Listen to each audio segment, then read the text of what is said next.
పదే పదే తెలంగాణ రాష్ట్ర ప్రభుత్వానికి ప్రతిష్టాత్మకంగా తెలంగాణ రాష్ట్ర ప్రభుత్వం భావించి ప్రారంభించిన యంగ్ ఇండియా స్కిల్స్ యూనివర్సిటీకి కార్పస్ ఫండ్ కింద రాష్ట్ర ప్రభుత్వం నిధుల స్వీకరణ కోసం చేస్తున్న ప్రయత్నంలో భాగంగా చాలా సంస్థలు ముందుకొచ్చి రాష్ట్ర ప్రభుత్వం ప్రారంభించిన ప్రతిష్టాత్మకమైన యంగ్ ఇండియా స్కిల్స్ యూనివర్సిటీకి నిధులను ఇవ్వడం జరిగింది. దాంట్లో భాగంగానే అదానీ సంస్థ కూడా 100 కోట్ల రూపాయలను కార్పొరేట్ సోషల్ రెస్పాన్సిబిలిటీ కింద తెలంగాణ రాష్ట్ర ప్రభుత్వం ప్రారంభించిన యంగ్ ఇండియా స్కిల్స్ యూనివర్సిటీకి ఇస్తాము అని చెప్పి ఆమోద లేఖ ఇవ్వడం జరిగింది.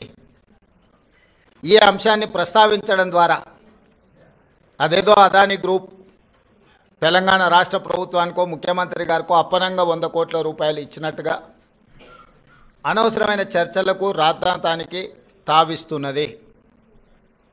వాస్తవంగా ఇన్కమ్ ట్యాక్స్ క్లియరెన్స్ లేకపోవడం వల్ల ఇన్కమ్ ట్యాక్స్ నుంచి మినహాయింపు తీసుకోవడానికి రాష్ట్ర ప్రభుత్వం చేస్తున్న ప్రయత్నము నిన్న మొన్ననే 80B కింద రాష్ట్ర ప్రభుత్వానికి యంగ్ ఇండియా స్కిల్స్ యూనివర్సిటీకి అనుమతి ఇవ్వడం జరిగింది. ఇప్పటి వరకు ఏ సంస్థ నుంచి కూడా తెలంగాణ రాష్ట్ర ప్రభుత్వం తన ఖాతాలోకి 1 రూపాయి కూడా తీసుకోలేదు, ఇంక్లూడింగ్ అదానీ.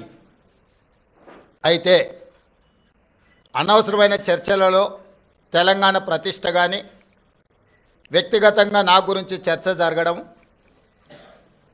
మా మంత్రివర్గ సహచరులకు నాకు ఎలాంటి సుతారము ఇష్టం లేదు.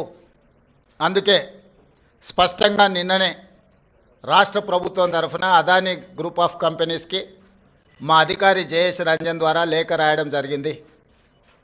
జరుగుతున్న వివాదాలు, ఆరోపణలు, రకరకాల పరిస్థితుల వల్ల తెలంగాణ రాష్ట్ర ప్రభుత్వం మీరు ముందుకు వచ్చి ఉదారంగా తెలంగాణ యంగ్ ఇండియా స్కిల్స్ యూనివర్సిటీకి ఇస్తాన్న 100 కోట్ల రూపాయలను తెలంగాణ రాష్ట్ర ప్రభుత్వము స్వీకరించడానికి సిద్ధంగా లేదు.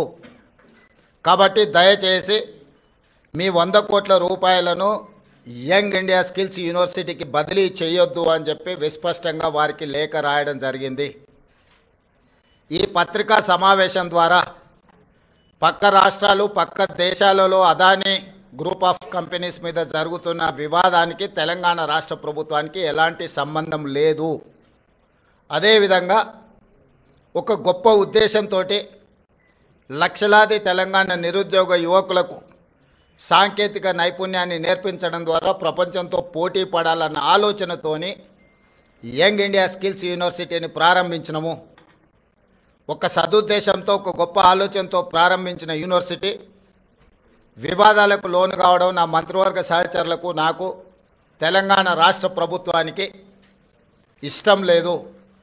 అందుకే తెలంగాణ రాష్ట్ర ప్రభుత్వము అదానీ సంస్థ నుంచి 100 కోట్ల రూపాయలను స్వీకరించకూడదు అని నిర్ణయం తీసుకున్నది.